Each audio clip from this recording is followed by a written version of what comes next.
서로 좀 마스크를 쓰셨지만 우리 옆 사람과 눈인사라도 좀 했으면 좋겠습니다. 잘 오셨습니다.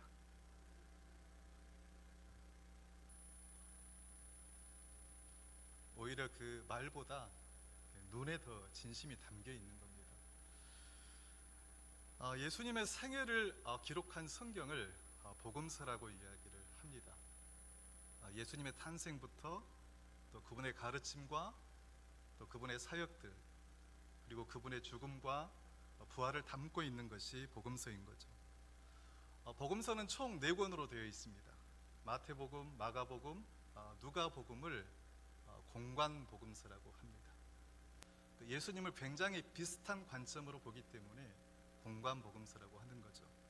반면에 요한복음은 공관복음서와 달리 예수님을 전혀 다른 관점에서 보기 때문에 제4복음서, 4번째 복음서라고 이야기를 합니다.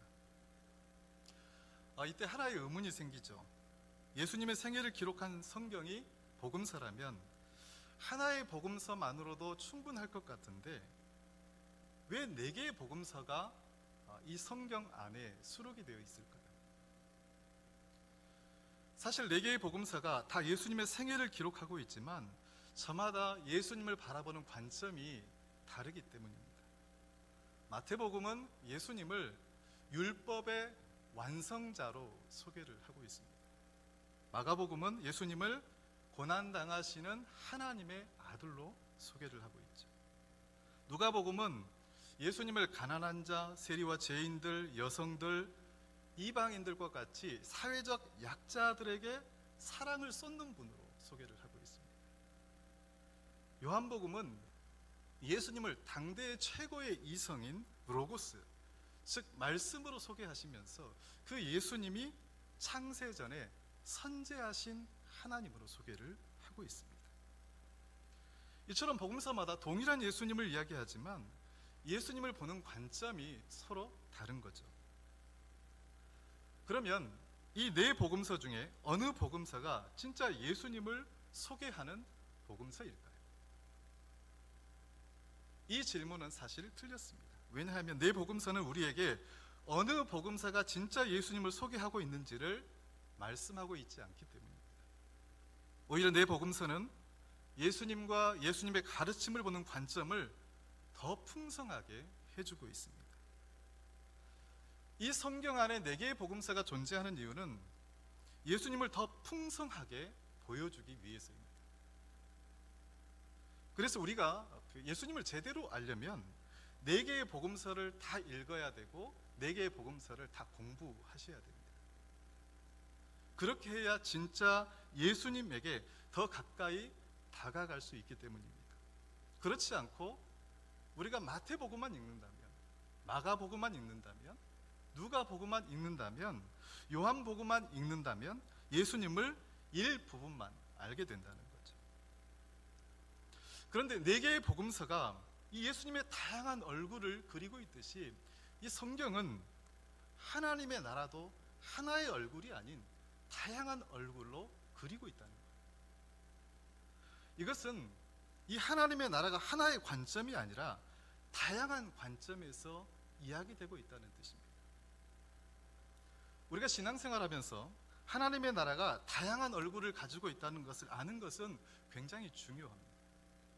먼저는 하나님의 나라가 지닌 의미가 풍성해지고요. 또 다른 하나는 풍성한 의미를 가진 그 하나님의 나라가 우리 신앙인의 삶의 자세를 새롭게 규정하기 때문에 그렇습니다. 다시 말해서 우리가 하나님의 나라를 어떻게 이해하고 있느냐에 따라서 우리의 삶의 태도와 자세가 달라진다는 거죠. 그 전에 우리는 하나님의 나라 외에 보편적으로 천국이라고 하는 단어도 사용하고 있는데 그 이유를 먼저 알 필요가 있습니다. 제가 정말로 어려운 질문 하나 하겠습니다. 여러분, 하나님의 나라와 천국은 같은 말일까요? 아니면 다른 말일까요?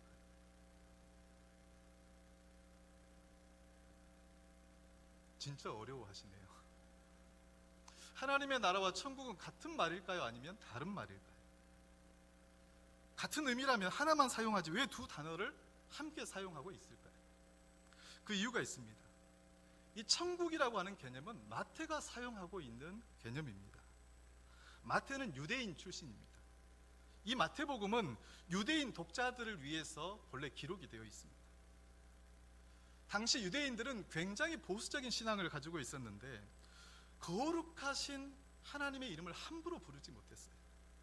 그 이유가 뭘까요?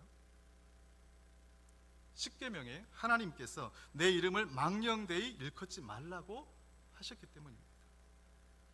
이런 분위기에서 마태는 자신의 복음서를 기록할 때 하나님이라고 하는 이름을 사용하기가 부담스러운 거죠. 그래서 하나님 나라 대신에 하늘나라로 바꾸게 되죠. 그래서 우리말 성경에는 천국으로 번역이 되어 있는 겁니다. 자, 그러면 하나님의 나라와 천국은 같은 개념일까요? 아니면 다른 개념일까요? 표현상의 차이만 있을 뿐이지 같은 개념이라는 거죠. 자, 그러면 하나님의 나라는 다양한 얼굴을 가지고 있다고 했는데 어떤 얼굴을 가지고 있을까요? 오늘 그것을 여러분들과 함께 나누려고 합니다. 먼저 하나님의 나라는 공간적인 개념을 가지고 있습니다. 하나님의 나라가 장소를 나타낸다는 거죠.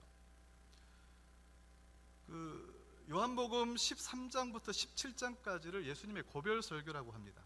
예수님 자신이 세상을 떠날 것을 아시고 제자들에게 마지막으로 하신 설교인 거죠. 그 고별 설교 가운데 요한복음 14장 2절에서 3절에 보면 예수님께서 이런 말씀을 하십니다.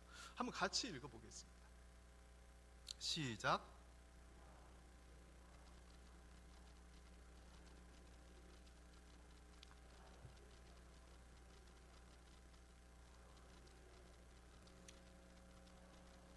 너희도 있게 하리라.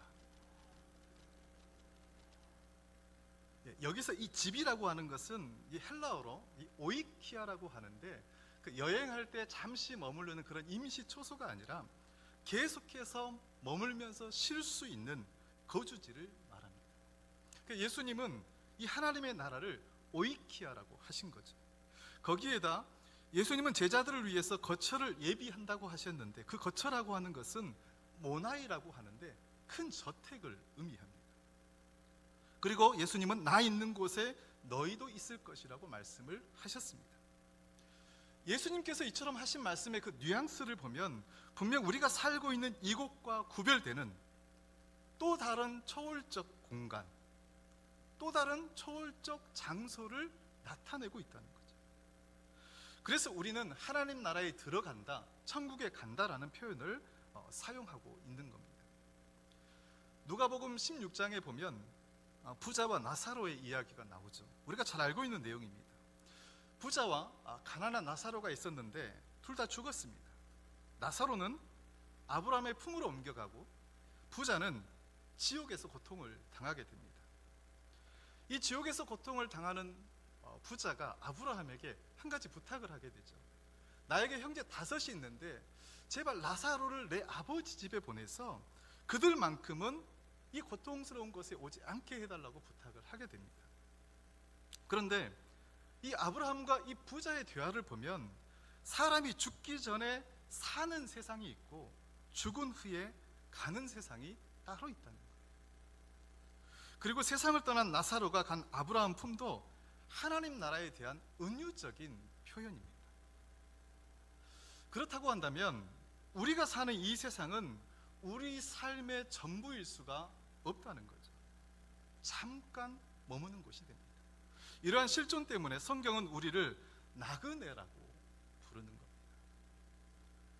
그럼에도 우리 중에는 이 하나님 나라에 대해서 이중적인 태도를 취하는 사람들이 있습니다. 입버릇처럼 천국에 대한 이야기를 합니다. 이런 거죠. 나는 세상에 미련이 없다. 하루라도 빨리 천국에 가고 싶다. 지금 당장 죽어도 천국에 갈 믿음이 있다라고 큰 소리치면서 천국 열망에 사로잡혀 있는 거죠. 정말 그분의 이야기를 들어보면 천국 외에는 아무런 소망이 없는 것처럼 보입니다. 그런데 사는 것을 보면 철저하게 자기중심적입니다. 절대 손해보려고 하지 않습니다. 돈에 대한 욕심도 많습니다. 천국을 열망한다고 하면서도 세속적인 욕심으로 가득 차 있는 거죠. 겉으로는 천국을 열망하면서도 실은 천국에 대한 소망이 전혀 없는 것이라고 볼 수가 있는 겁니다. 여러분, 우리가 진정으로 하나님의 나라를 믿는다고 한다면 말로만 천국 할 것이 아니라 세상에 있는 것들을 내려놓는 연습을 하셔야 됩니다. 왜냐하면 이 세상에서의 삶이라고 하는 것은 이 세상과 구별되는 천국에 이르는 하나의 과정이기 때문입니다. 그러니까 이것을 실제로 내려놓는 사람이 천국에 대한 소망을 가지고 있다고 볼 수 있는 거죠. 두 번째로, 하나님의 나라는 시간적인 개념을 가지고 있습니다. 여러분, 예수님의 첫 설교와 첫 선포의 내용이 무엇인 줄 아십니까? 우리 마태복음 4장 17절을 한번 같이 읽어보겠습니다. 시작. 이때부터 예수께서 비로소 전파하여 이르시되 회개하라, 천국이 가까이 왔느니라 하시더라. 예수님은 천국이 가까이 왔다고 말씀을 하고 있습니다. 마가복음 1장 15절도 한번 같이 읽어보겠습니다. 시작. 때가 찼고 하나님의 나라가 가까이 왔으니 회개하고 복음을 믿으라 하시더라. 예수님은 하나님의 나라가 가까이 왔다고 말씀을 하고 있습니다. 임박한 하나님의 나라를 선포하고 있는 거죠. 하지만 그 나라는 시간적으로 아직 도래하지 않았습니다. 여전히 하나님의 나라는 미래에 있는 거죠. 그러나 마태복음 12장에 보면 예수님께서 귀신 들려 눈 멀고 말 못하는 사람을 고치신 다음에 어떤 말씀을 하셨습니까? 마태복음 12장 28절을 한번 같이 읽어보겠습니다. 시작. 그러나 내가 하나님의 성령을 힘입어 귀신을 쫓아내는 것이면 하나님의 나라가 이미 너희에게 임하였느니라. 예수님은 하나님의 나라가 이미 임했다고 말씀을 하고 있습니다. 하나님의 나라가 이미 왔다는 거예요. 여러분, 이상하지 않습니까? 첫 설교에서는 하나님의 나라가 가까이 왔다고 말씀을 하시는데 이제는 하나님의 나라가 이미 임했다고 말씀을 하고 계시기 때문입니다.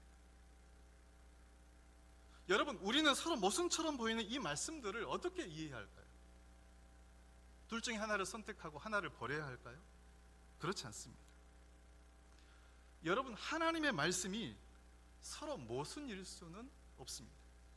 우리 눈에 하나님의 말씀이 모순처럼 보여도 하나님의 말씀은 참이고 절대적인 진리입니다. 여러분, 예수님이 이 땅에 오심으로 이미 하나님의 나라는 시작이 되었습니다. 이것을 시간적으로 하나님의 나라의 현재성이라고 이야기하는데 그 증거 가운데 하나가 귀신이 쫓겨가는 겁니다. 귀신이 쫓겨가는 것을 보면 이미 하나님의 나라가 시작이 되었다는 거죠. 그러나 하나님의 나라는 이미 시작이 되었지만 아직 완성되지는 않았습니다. 여전히 하나님의 나라는 완성되지 않은 채 미래를 향해 나아가고 있다는 거죠. 그렇다면 이 하나님의 나라는 언제 완성이 되는 걸까요? 언제 완성이 되는 걸까요? 예수 그리스도가 이 땅에 다시 오실 때입니다. 예수 그리스도가 이 땅에 다시 오실 때 하나님의 나라가 완성이 되는 거죠. 그러면 우리는 이 하나님의 나라를 어떻게 고백해야 될까요? 이렇게 고백을 해야 됩니다. 하나님의 나라는 이미 임했지만 아직 완성되지 않았다. 영어로는 already, not yet 이렇게 표현을 하는 겁니다. 그리고 지금 우리는 이미 임한 하나님의 나라와 아직 완성되지 않는 하나님 나라 사이에 살고 있는 거죠. 그렇다면 우리는 어떻게 살아야 될까요? 우리는 예수님이 다시 오셔서 하나님의 나라가 완성되는 그때를 알지 못합니다. 그때가 오늘일 수도 있고 내일일 수도 있고 지금 이 순간일 수도 있습니다. 우리는 그때를 알지 못하기 때문에 매 순간을 종말론적으로 살아야 됩니다. 물론 종말론적으로 산다고 하는 것은 이 땅의 것을 다 포기하고 하늘만 쳐다보라는 뜻은 아닙니다. 매 순간을 마지막처럼 살라는 거죠. 병원에서 시한부 판정을 받은 환자가 있습니다. 그의 삶이 얼마 남지 않았습니다. 여러분, 그 사람에게 하루는 어떤 의미일까요? 그 사람에게 하루는 어떤 의미일까요? 시한부 판정을 받은 그 환자에게 하루는 오늘 우리가 무의미하게 흘려보내는 그 하루와 같을 수가 없습니다. 왜냐하면 그 환자에게 그 하루는 자기 인생의 전부일 수밖에 없기 때문이죠. 박노해 시의 이 하루라고 하는 시에 보면 이런 구절이 있습니다. 나는 하루하루 살아왔다. 감동하고 감사하며 감내하며. 여러분, 마지막처럼 산다고 하는 것은 우리가 어떤 상황에서도 그 하루를 감동하고 감사하며 감내하며 사는 것이라고 믿습니다. 왜냐하면 그것이 바로 이미 임한 하나님의 나라와 아직 완성되지 않은 하나님 나라 사이의 기독교인의 삶의 자세이기 때문입니다. 세 번째로, 하나님의 나라는 공동체적인 개념을 가지고 있습니다. 누가복음 17장에 보면 바리새인들이 예수님께 한 가지 질문을 하게 되죠. 그 질문은 하나님의 나라가 언제 임하는 것입니까? 이런 질문을 하게 됩니다. 하나님 나라의 시점에 대해서, 하나님 나라의 때에 대해서 물은 거죠. 그런데 예수님은 동문서답을 하십니다. 누가복음 17장 20절에서 21절 말씀을 한번 같이 읽어보겠습니다. 시작. 하나님의 나라는 볼 수 있게 임하는 것이 아니요. 예. 다시 시작. 저기 있다고도 못하리니 하나님의 나라는 너희 안에 있느니라. 자막이 문제가 있는 것 같습니다. 저는 문제가 없습니다. 하나님의 나라는 볼 수 있게 임하는 것이 아니요 또 여기 있다 저기 있다고도 못하리니 하나님의 나라는 어디에 있다고요? 너희 안에 있느니라. 바리새인들은 하나님의 나라가 임하는 때를 물었는데 예수님은 하나님의 나라가 너희 안에 있다고 말씀을 하십니다. 여러분, 하나님의 나라가 너희 안에 있다, 어떤 의미일까요? 그 뜻을 알려면 이 안에라고 하는 말을 이해하는 게 참 중요합니다. 이 안에라고 하는 말은 헬라어로 엔토스라고 하는데 두 가지 뜻을 가지고 있습니다. 하나는 인사이드, 내부라고 하는 뜻을 가지고 있어요. 이 엔토스를 내부로 해석을 하게 되면 하나님의 나라는 우리 각자의 마음속에 있다는 뜻이 됩니다. 하나님의 나라가 우리 내면에 존재하는 천국이 되는 거죠. 또 다른 하나는 어몽, 사이에라고 하는 뜻입니다. 이 어몽이라고 하는 말은 세 사람 이상의 모임을 의미하는데요, 이 엔토스를 어몽으로 해석을 하게 되면 하나님의 나라는 공동체 안에 있다는 것이 되는 거죠. 저는 이 엔토스를 이 두 가지로 해석하는데 다 가능하다고 봅니다. 하나님의 나라가 우리 각자의 마음속에 있을 수도 있고 우리 공동체 안에 임할 수도 있다는 거죠. 하지만 그동안 우리는 이 하나님의 나라를 개인적인 차원에서만 경험할 수 있는 것으로 축소시켜 왔습니다. 하나님의 나라는 내 마음속에 있고 구원받은 내가 가는 곳으로만 이해를 한 거죠. 반면에 공동체 안에서 경험하는 하나님의 나라는 잃어버리기 시작했습니다. 여러분, 예수님께서 왜 서로 사랑하라고 하셨을까요? 그냥 사랑하라고 말씀하시지 않고 왜 서로 사랑하라고 말씀하셨을까요? 왜 서로 용서하라고 하셨을까요? 왜 서로 섬기라고 하셨을까요? 왜 서로 화목하라고 하셨을까요? 왜 서로를 위해서 기도하라고 하셨을까요? 왜 우리는 코로나가 창궐한 시대에도 함께 모여서 예배하고 함께 신앙생활을 해야 할까요? 서로 사랑하고 서로 섬기고 서로 용서하고 한 마음을 이루는 공동체 안에 하나님의 나라가 임하고 하나님의 나라를 경험할 수 있기 때문입니다. 여러분, 교회를 하나님의 모형이라고 이야기를 합니다.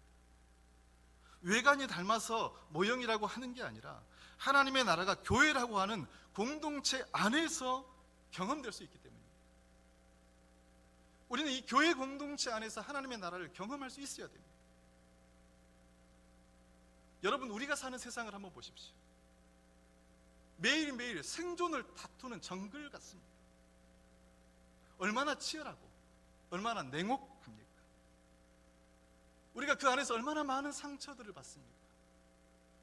얼마나 많이 절망을 합니까? 오늘날에도 사람들이 가장 많이 하는 말이 마지못해 산다고 이야기를 합니다.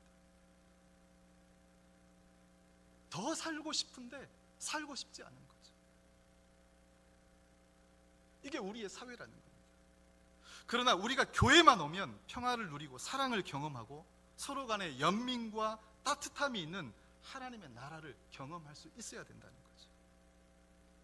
왜냐하면 이 땅의 교회 공동체가 보이지 않는 천국의 모형이기 때문입니다. 마지막으로 하나님의 나라는 통치의 개념을 가지고 있습니다. 예수님이 설교한 하나님의 나라는 헬라어로 바실레이아 투테우라고 합니다. 이 바실레이아는 나라이고요, 테우는 하나님이에요. 그런데 이 바실레이아는 본래 다스리고 통치한다는 의미를 가지고 있습니다. 이 바실레이아가 우리말 성경에 나라로 번역되어 있다고 해서 어떤 공간이나 장소를 의미하지는 않습니다. 이 바실레이아는 철저하게 하나님의 통치를 의미합니다. 그러므로 하나님의 나라가 가까이 왔다고 하는 것은 하나님의 통치가 가까이 왔다는 뜻이에요. 구약에서도 이 하나님의 나라를 하나님의 통치로 해석을 하고 있습니다. 우리 시편 145편 13절을 한번 같이 읽어보겠습니다. 시작. 주의 나라는 영원한 나라이니 주의 통치는 대대에 이르리이다. 여러분, 예수님이 선포한 하나님의 나라는 하나님의 통치와 하나님의 다스림입니다. 그런데 예수님께서 이 하나님의 나라를 선포한 시점과 당시 이스라엘이 처한 역사적 상황에 주목할 필요가 있습니다. 여러분, 예수님 시대에 이스라엘은 로마의 강력한 지배를 받고 있었습니다. 예루살렘에는 로마의 수비대가 주둔을 하고 있었고요, 헤롯 왕도 사실은 로마가 임명한 왕이었습니다. 예수님도 로마 총독인 빌라도에 의해서 재판을 받고 또 로마 군인에 의해서 처형을 당했습니다. 자, 그러면 하나님을 믿는 백성들의 입장에서 이 로마의 지배를 철저하게 받고 있다면 어떤 생각을 했을 것 같습니까? 어떤 생각을 했을 것 같아요? 과연 하나님은 살아계시는가? 과연 하나님은 온 우주를 다스리시고 통치하시는 분이신가? 라는 의문과 의심이 들었을 겁니다. 이처럼 혹독한 역사적 상황에서 예수님은 하나님의 나라를 선포한 거죠. 여러분, 그 이유가 뭘까요? 로마가 세계를 지배하고 통치하는 것처럼 보이지만 그것은 눈에 보이는 현상일 뿐이랍니다. 실제로는 하나님이 통치하신다는 거예요. 겉으로는 로마가 통치하고 지배하는 것처럼 보여도 하나님이 통치하시기 때문에, 하나님이 다스리시기 때문에 하나님의 나라를 선포하십니다. 우리가 신앙생활하면서 기억해야 될 게 있습니다. 역사상 하나님의 나라가 중단되거나 하나님의 나라가 소멸된 적은 없습니다. 누구나 신앙생활을 하다 보면 참 힘든 때가 있습니다. 어려운 상황에 처해 있는데, 정말 억울한 일을 겪고 있는데, 하루하루 숨쉬기 힘들 정도로 삶이 버거운데, 그래서 목이 쉬도록 기도하고 하나님의 도우심을 구해도 하나님이 침묵하십니다. 아무런 변화도 일어나지 않는 거죠. 지금 우리는 2년째 코로나 시대에 살고 있습니다. 지난주에 그 통계를 보니까 이 코로나 기간에 교인 10명 가운데 1명이 교회를 완전히 떠났다고 이야기를 합니다. 왜 그럴까요? 이리저리 둘러봐도 도무지 하나님이 통치하시고 다스리시는 흔적을 찾아볼 수 없기 때문입니다. 그래서 화도 나고 실망도 하고 회의도 들고 절망에 빠지기도 한다는 거죠. 그러나 하나님의 통치가 멈추거나 중단된 적은 없습니다. 지금도 하나님은 우리의 삶을 다스리시고 통치하고 계십니다. 사도행전 7장에 보면 스데반은 유대인들이 예수님을 죽이고 율법에 순종하지 않는 설교를 하자 이에 격분한 유대인들이 스데반을 향해서 돌을 던졌습니다. 그런데 스데반은 요동하지 않았습니다. 그 이유가 무엇일까요? 하늘이 열리고 예수님이 하나님의 오른편에 서 계신 것을 본 것입니다. 스데반이 숱하게 날아오는 돌들에 몸이 찢겨져 나가는 그 순간에도 하나님의 통치는, 하나님의 나라는 계속되고 있었던 거죠. 그것을 본 스데반은 고통도 죽음도 초월해버립니다. 사랑하는 성도 여러분, 우리의 상황과 상관없이 하나님의 통치는 멈추지 않습니다. 그렇기 때문에 환난과 시련 가운데서도 낙심하는 것이 아니라 하나님의 도우심을 구할 수 있는 것입니다. 왜냐하면 예수님이 선포한 하나님의 나라, 하나님의 통치는 영원하기 때문입니다. 이처럼 하나님의 나라는 공간적이고 시간적이고 공동체적이고 통치적인 의미를 가지고 있습니다. 하나님의 나라는 다양한 얼굴을 가지고 있는 거죠. 그러므로 하나님의 나라를 죽어서만 가는 곳으로 축소하지 않아야 됩니다. 하나님의 나라를 죽어서만 가는 것으로 알고 있다면 우리는 그 하나님의 나라를 아주 조금 알고 있는 겁니다. 예수님으로 인해서 하나님의 나라는 이미 시작이 되었고 그 완성을 향해 나아가고 있습니다. 예수님의 말씀처럼 하나님의 나라는 우리 개인의 내면뿐만 아니라 우리 공동체 안에서도 체험할 수 있습니다. 예수님의 선포처럼 하나님의 통치로서의 하나님의 나라는 결코 중단되지 않습니다. 우리가 어떤 상황에 놓여 있다 하더라도 하나님의 나라와 하나님의 통치는 계속될 것입니다. 이와 같은 풍성한 하나님의 나라가 여러분 안에 경험이 되고 위로와 능력으로 역사하기를 주님의 이름으로 간절히 축원합니다.